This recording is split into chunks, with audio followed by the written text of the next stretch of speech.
The Rosh Hashana Musaf has principally three themes. And we say verses from Tanakh around those three themes. 10 verses for each. Malchios, Zichronos, and Shofros. Malchios is referring to the kingship of the Almighty, total rule, mastery over the entire world. Zichronos are verses that we say about the Almighty's total recall, total vision and total recall, and the implication of that total recall.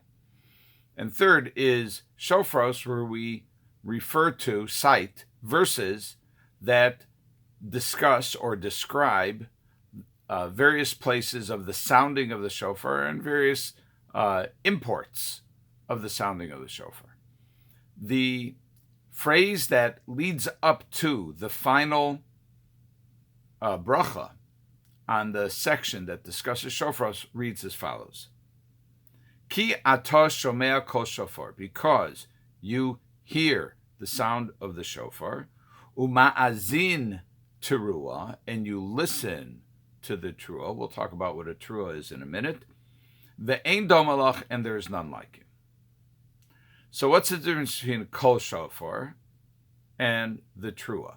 We say Hashem hears the kol shofar, the sound of the shofar, and he listens to the teruah. Well, kol shofar, generally speaking, is a tekiah. A tekiah is a long, uninterrupted blast. It goes boot. That's a tekiah.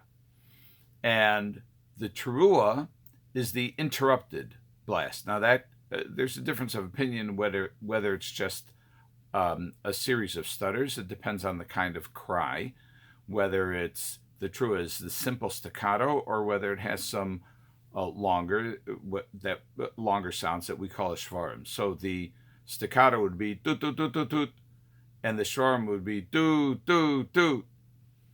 And the shvarim is modeled after a cry. It's a broken sound. What I said toot toot toot toot toot is really it's more of a sob. And there are different types of crying. There's a cry which is staccato, and there's a cry which is a series of groans or krechts. But it's different in its impact from the kol shofar, which is the tekiah, which is a long, perhaps confident sound. So we see that HaKadosh Baruch Hu listens to the tekiah, he hears the tekiah and listens to the teruah. What's the difference between hearing and listening, at least in this context? Well, if we look at the beginning of the upcoming parsha, not this week, but we will be reading it, the Torah says, Hazinu hashamayim va'adabeira v'sishma ha'aretz imrefi. This is Moshe Rabbeinu speaking. And he says, Ha'azinu hashamayim, listen, heavens. And then he said, and I will speak. And then he says, V'sishma ha'aretz imrefi. And the earth will hear the words of my mouth. What's the difference between shmiya and ha'azana? So ha'azana, ha'azinu hashamayim v'dabera. So Rashi here in the Medrash Tanchuma says it also, that which is closer, when you listen to something that's close, it's called ha'azana, laha'azin, to listen. Why? Well, the ozen, it's the language of the ozen. When a friend talks and he's close, you tilt your ear. That's all it is. It's just tilting your ear. Whereas shmiya can imply listening at a distance, not exclusively, but ha'azana seems to imply listening from close. The Medrash goes on and contrasts that with the opening verse of Isaiah, which starts Shimu Shamayim V'Hazini Aretz.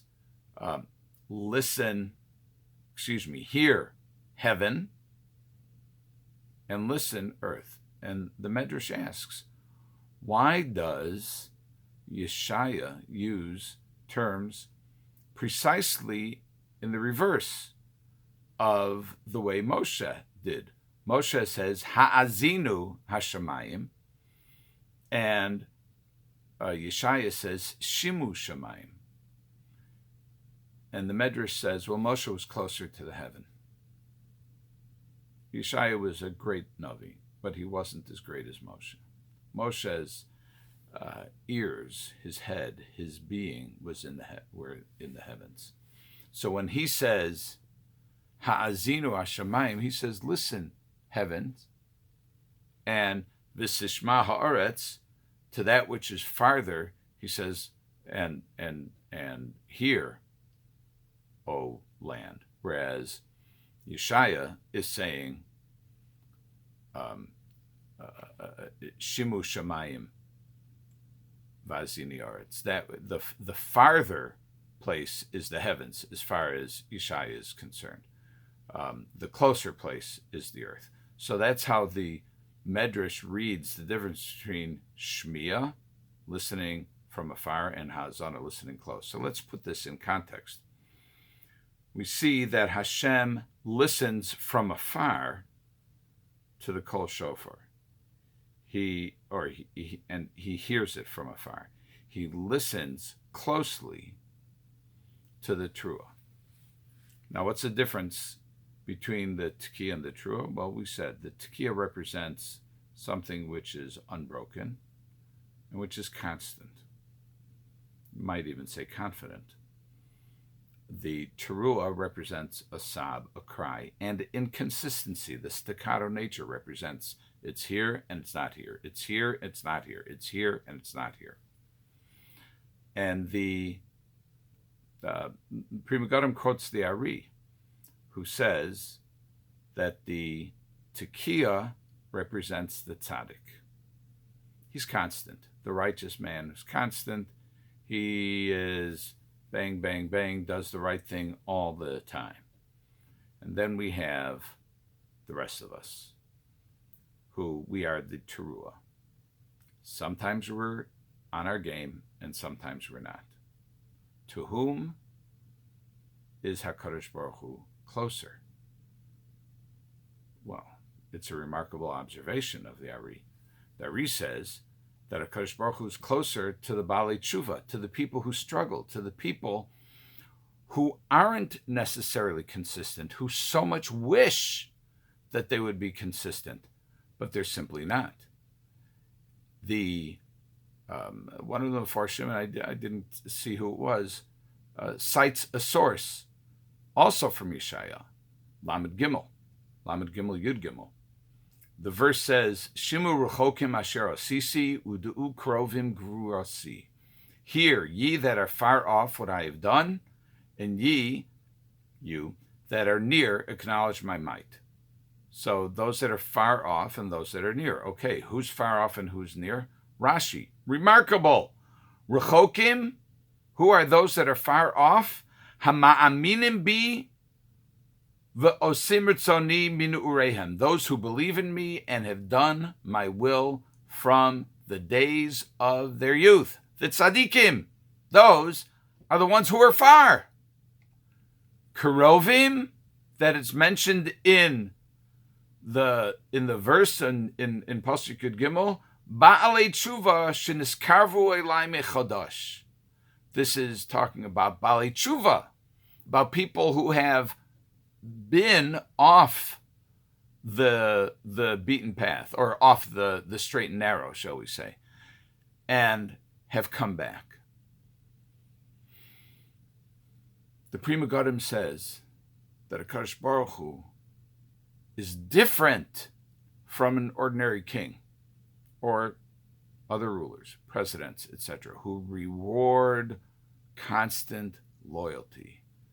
If you don't deviate from your loyalty to the king, you are among his closest. And evidently, in this respect, HaKadosh Baruch Hu is precisely the opposite. Somebody who is loyal and who has believed in God from the beginning and done exactly what he's been told, He's a good guy. He's not only a good guy, he's righteous. But he doesn't need, perhaps, the care, the attention that the Baal Tshuva does, or the aspiring Baal Tshuva does, the one who struggles, who needs help in becoming somewhat more consistent, in just keeping up with what he wants to do, but needs help. Kadosh Baruch Hu listens. He turns his ear because he's close. And if he listens, he answers. May Kadosh Baruch Hu hear our kol tekiah and listen to our kol teruah. Ksiva v'chasima tova. Happy and healthy New Year to you and to all of Klal Yisrael. Good Yom Tov.